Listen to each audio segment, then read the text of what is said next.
నిరసనలు హోరెత్తుతున్నాయి, అరెస్టులు జరుగుతున్నాయి. న్యాయం చేయాలని చాలా రోజులుగా రోడ్లపైన ఉన్నారు యువత. ఇవన్నీ అటు ఇటుగా నెల రోజుల నుంచి జరుగుతున్నాయి. బట్ 2 రోజుల్లో అంతా మారిపోయింది. ముందు రోజు వరకు అంతా పగడ్బందీగా ఉన్న శాంతి భద్రతలు ఒక్కసారిగా కంట్రోల్ తప్పాయి. అరాచకం నిద్రలేచింది, హింస పెరిగింది, దాడులు మొదలయ్యాయి, లూటీలు మొదలయ్యాయి. దీని అంతటికీ కారణం నిజంగా యువతలో రగిలిన ఆగ్రహ జ్వాలలేనా, లేక ఇంకేదైనా కుట్రకోణం ఉందా?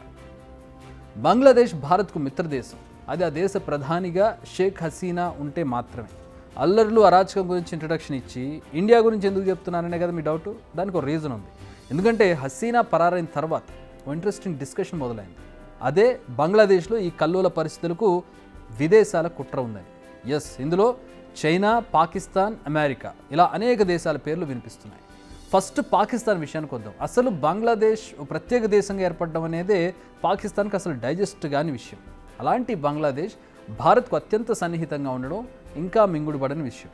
అందుకే బంగ్లాదేశ్లో తమ అనుకూల ప్రభుత్వం ఉండాలని చాలా ఏళ్లుగా పావులు కదుపుతోంది. అందుకే పాక్ ఐఎస్ఐ రంగంలోకి దిగిందన్న ప్రచారం ఉంది.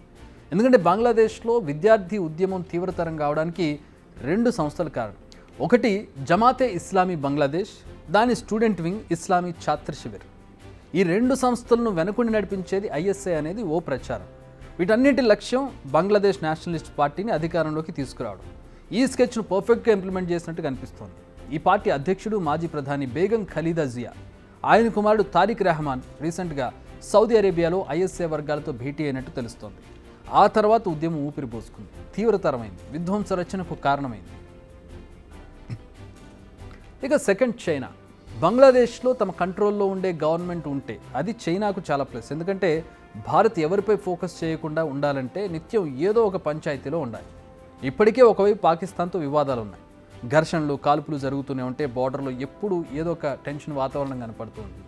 ఇప్పుడు బంగ్లాదేశ్ను ఇటు సైడ్ నుంచి కూడా అలాగే మారిస్తే చైనా ఒక కుట్ర పన్నుతోంది. అలా మారిస్తే కనుక భారత్కి ఇక నిద్ర లేకుండా ఉంటుంది. ఇక ప్రస్తుతం పాకిస్తాన్ వైపు నుంచి జరుగుతున్న చొరబాట్లను ఇకపై బంగ్లాదేశ్ వైపు కూడా జరిపితే ఇండియాలో కల్లోలం సృష్టించడం చాలా ఈజీ. సో అందుకే పాకిస్తాన్లోని చైనా సంస్థలు ఈ 2 సంస్థలకు ఫండింగ్ ఇచ్చాయని తెలుస్తోంది. ఐఎస్ఐ ప్లాన్, చైనా ఫండింగ్, ఇది చాలా డెడ్లీ కాంబినేషన్. ఇప్పటికే ఇలాంటి ప్లాన్ను మయన్మార్లో సక్సెస్ఫుల్గా ఇంప్లిమెంట్ చేసి సక్సెస్ అయింది చైనా. ఇప్పుడు బంగ్లాదేశ్ వంతని చెప్పాలి.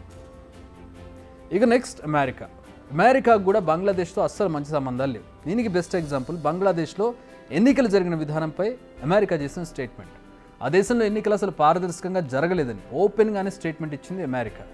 ఈ స్టేట్మెంట్ వచ్చిన కొన్ని రోజుల తర్వాత అప్పుడు ప్రధానిగా ఉన్న షేక్ హసీనా ఓ సంచలన ప్రకటన చేశారు. అదేంటంటే బంగ్లాదేశ్లో అమెరికా ఎయిర్ బేస్ ఏర్పాటుకు పర్మిషన్ ఇస్తే ఎన్నికలు సాఫీగా జరిగాయని స్టేట్మెంట్ ఇస్తామని America offer చేసిందన్నారు.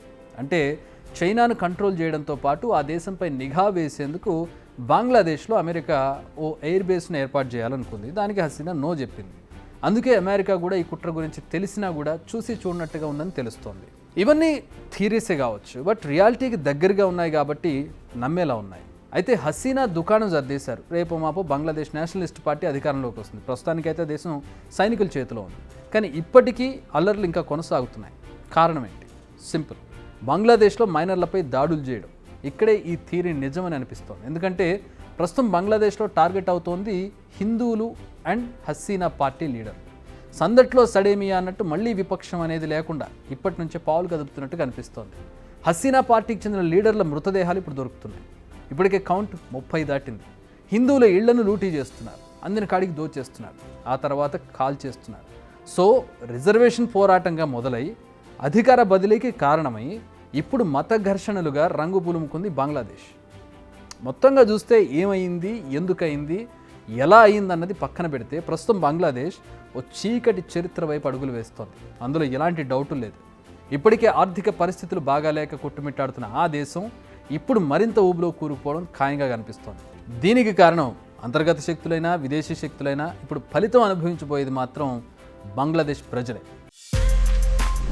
Big TV outlook కథనాలు నచ్చితే వెంటనే బిగ్ టీవీ ఛానల్ ను సబ్స్క్రైబ్ చేయండి.